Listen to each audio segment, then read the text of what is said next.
Welcome back everyone to my Let's Play of Dragon Quest V. In the last episode, Bean and Bianca defeated the ghost in Lenore Castle, and they were welcomed as heroes back in Alpaca.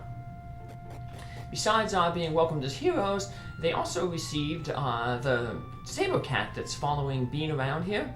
Remember, those kids who were teasing the cat said that, hey, beat up the ghost and we'll give you this cat. So we beat up the ghost and we got the cat. Now the cat is Borongo, and he is going to be a party member for most of the game. We're going to lose him at some point, but he will come back, or you can do a side quest to get him back. So he's a pretty good party member. He'll eventually learn some skills, but right now he's just basically just another solo attacker.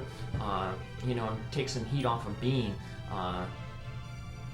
Because we're going to start getting into some tougher enemies coming up here. So, particularly bosses. When we get back to Santa Rosa here with Papas, he got a letter. And he says he's going to look into it. And while he's reading the letter and doing some stuff, he just told us to go out and play. So we were playing around the village, and a lot of people were complaining that you know, pranks were being pulled on them, like Sancho's cutting board disappeared, some lady's suit got in, someone scribbled on the ledger at the inn. And it turned out that there was this elf, Bella, here, and she was trying to get somebody to notice her to bring them to the elf land here, but Bean was the only one who was able to see her. So now the queen here has a favor to ask of Bean, and we can deny the favor, but if we do that, well, first of all, people are going to be angry at us, and two, we're not going to be able to advance the game. So yeah, Bella's mad at us. Why'd you refuse? I can't believe it. But apparently their treasure, the Spring of Flute, has been taken away. Without that flute, they can't bring spring to the world. So that's why all the people in were mentioning back in Santa Rosa that it's cold, even though it's spring, and that the harvest might fail. So we're going to have to find this flute to allow the fairies to allow spring to come, basically save the humans, basically, in Bean's world. So underneath here, here's the church. We'll save it a little bit later here. The land that oversees the seasons, the land of fairies. We're going to play a Zelda game, Oracle of Seasons, eventually. I'll get to it. It's a dual game with Oracle of Seasons and Oracle of Ages. It's a pretty neat little system to kind of play together. So, but we're just learning a little bit more. Apparently the thieves took the flute and they went to the ice mansion to the north. However, we can't get into the ice mansion because the door is locked. However, we're going to learn that the dwarves who lived in the western cave, they knew how to make keys, so that's going to be our first stop. But before we head off doing that adventuring, like I said, we're going to get some tougher enemies, so we want to equip ourselves a little bit better. The loincloth is a good piece of armor for Borongo, better than that homemade cape that we found. So that's why I didn't equip the homemade cape on Borongo. And Bean is going to get quite a few upgrades here himself.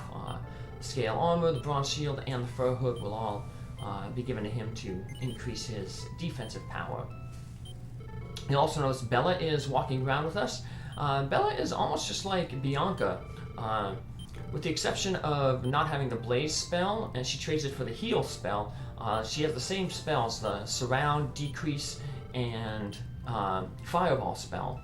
Fireball spell is going to be really useful in the dwarf cave that we're going to be heading to first, because there are going to be groups of enemies there, tend to be very large, and between the fireball and Bean's boomerang, we can take out most of those enemy groups in one round. Unfortunately, we're running out of some inventory space here, so I'm going to sell a few things, and then we can equip Bean up. So yeah, Bella is a temporary party member, so she will not gain experience like Borongo and Bianca did.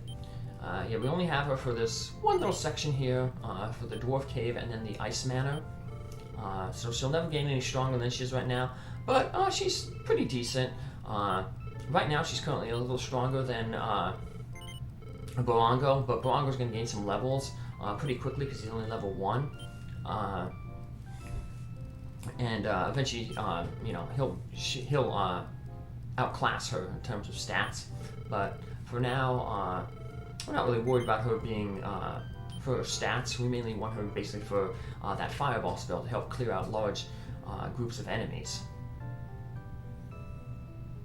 Lady Pearl truly is a gentle soul. She allows a slime like me to live in this village. Apparently there's some animosity between people, and that's why the flute was stolen. And the Killer Panther was... We've learned a little bit about the Killer Panther there. Right now, Borongo... eventually Borongo can get to level 99, but only after he grows up, and that won't be until the next generation. For now, he has a level cap of 20. Doubt we'll hit that though, so you're gonna have to do a lot of grinding to get that. But as you see, he's just right now he will eventually grow up to be a Killer Panther, and that's when he'll start gaining a lot of skills. He has some like a war cry, which scares enemies off. He has a thunder attack, multi-targeting attack. So. But he doesn't have a weapon, but we can buy the Stone Fang right here for him right now. Equip it on him. The other thing bad about Borongo is he can only solo attack, single attack an enemy. And right now his intelligence isn't high enough to command him. Now we can give him commands, but he won't necessarily follow them. And notice that in some battles I will have him maybe attack an enemy on the right, because they're the last ones who get hit by the boomerang. So they take the least amount of damage. But he'll attack somebody else instead. But that's why it's important to eventually, gain levels on your monsters and get them that intelligence over 20, so they actually will listen to your commands. Assuming you're using the manual option. Like I said, sometimes you can have them use the enemy tactics, but or the tactics, the set tactics. As you see above the Gaplin's stats there, it says manual. That means I'm controlling every single one of my party members. Like I said, there's tactics just like in the Dragon Quest IV or Dragon Warrior 4, where you can set them on offense, defense, use no MP, be normal. So, like I said, sometimes that's pretty good for the computer will automatically know what enemies may have weaknesses to elemental spells. So, and they don't, the enemy, your party members won't choose what they're going to do in a turn until it's actually their turn to go. So it could help with like healing, where you're taking a gamble, you're just like, do I heal? Do I hope that I go before the enemy and heal? You might not have to worry about that if you set the tactics to, a defensive tactics. And we've got a bunch of gold here. This is a short little cave, so we'll be able to knock it all out. Luckily, it doesn't have any bosses in it. It's mainly just, it seems probably to get an idea of Bella and her powers. So, like I said, she's really good at taking out mob enemies, because she has that fireball spell, and combine that with Bean's boomerang, you'll be able to take out most enemy groups. The most common enemy seems to be in this area are those blaze lizards that we met when we were doing the farming with Bianca to gain some levels outside of Alpaca. Even though, like they said, they have a decent resistance to fire spells because they're blaze lizards, you still want to cast the fireball spell on them because, like I said, they appear in usually groups of 3 to 4, and the fireball spell combined with, like I said, Bean's boomerang will finish them off. So these spinies remind me of the bomb enemies in Final Fantasy II for the Nintendo. I have a playthrough of that where if they take a certain amount of damage, they'll just explode and deal damage to you that way. Now we don't have to go this way, but there's a guy here So I'm going to head down this just to get all the dialogue. But he found out how to you came here to find out how to make the thieves' key. Well, he's going to find it out first. And he calls us suckers. But surprisingly, well, I guess not too surprisingly, we actually find the key first.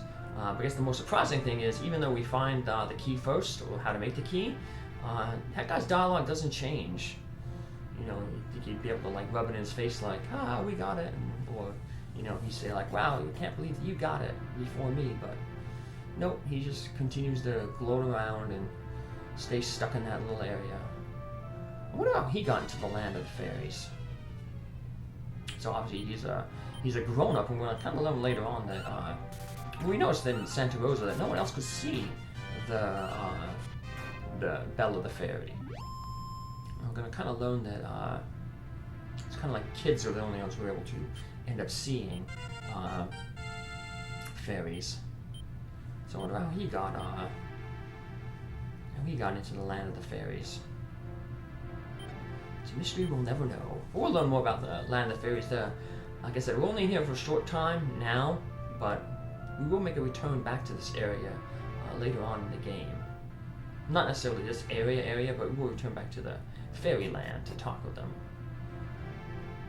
So to the south, there's another staircase, but you got to take this staircase to the north first, because that allows you to find the secrets of the key to open up these doors down here. If we take the south staircase first, what ends up happening is you just end up in a room where you have a key door and you can't open it. So, and with the skunker enemy here, we've found out all the new enemies in this cave. There's a few new enemies on the outside that we'll run into. Like I said, this cave is short, so in order to just pad out the episode, once I get out of this cave, I'll farm the new enemies on the outside and show off a little bit of the area. Like I said, this is a very small area, the land of the fairies. It's can't really get lost in it because, like I said, it's really small area. So it's smaller than the area we wandered around in with Bean and Bianca before they went ghost hunting. And it's a little island, so you can't really get lost.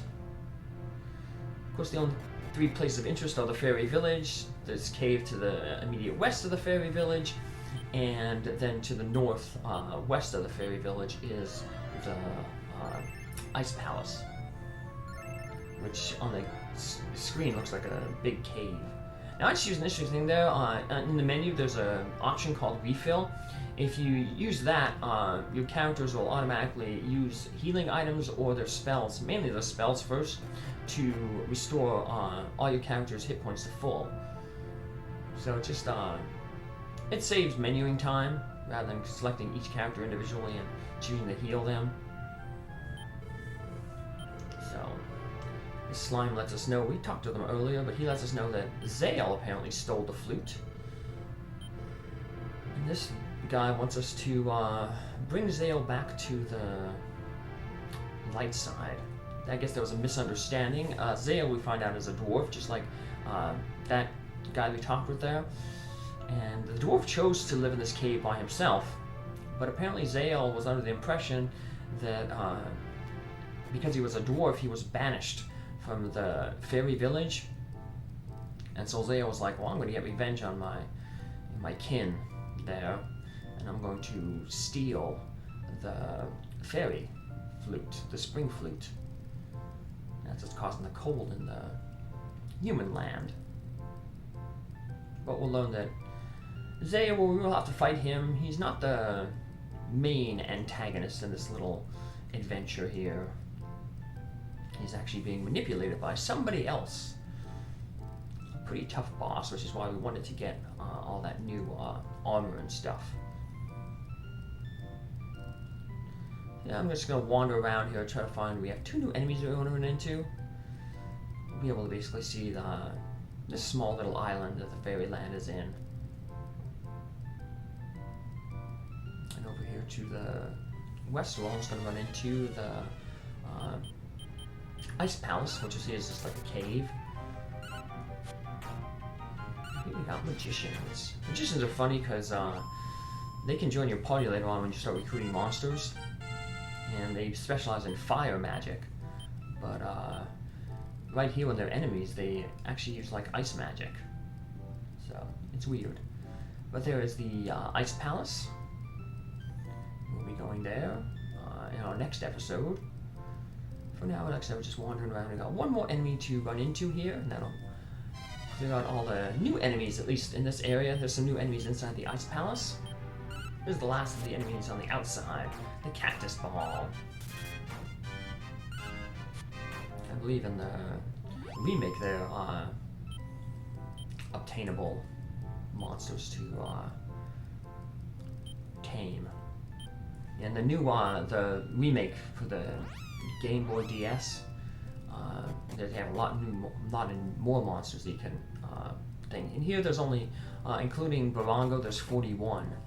So there's enough that you can actually, there's a guy who actually holds monsters for you in like a pen, and you have more than enough space. In the DS remake, I don't think there's, he can only hold like so many amount of monsters, and there's too many to, you can't have every single one because he can only hold a certain amount and there's too many. So the interesting thing is if you stay at the inn there in the fairy world, you don't wake up in the fairy world, you end up waking up back outside in the human world here. So you have to head back down to Sancho's basement here and head into the fairy world. Got this nice long staircase. But luckily, like when we first got to the fairy world, we were told there's a church. So even though we rest at the inn and get sent back to the human world, we can save our game here in the fairy world, which is what we will do. Right here on the second deck, we head into the little door there, and there's the priest. So we'll save our game. Between episodes here, I'm going to once again do the save scumming. I'm going to use that Acorn of Life to get the max 6 hit points for Bean, and use the Seed of Agility to get the max 3 points of agility for him. So I will be back here in our next episode with Bean with a little bit stronger than he was right now. So take care, have a good one. Thanks for following along, and see you in the next episode. Bye.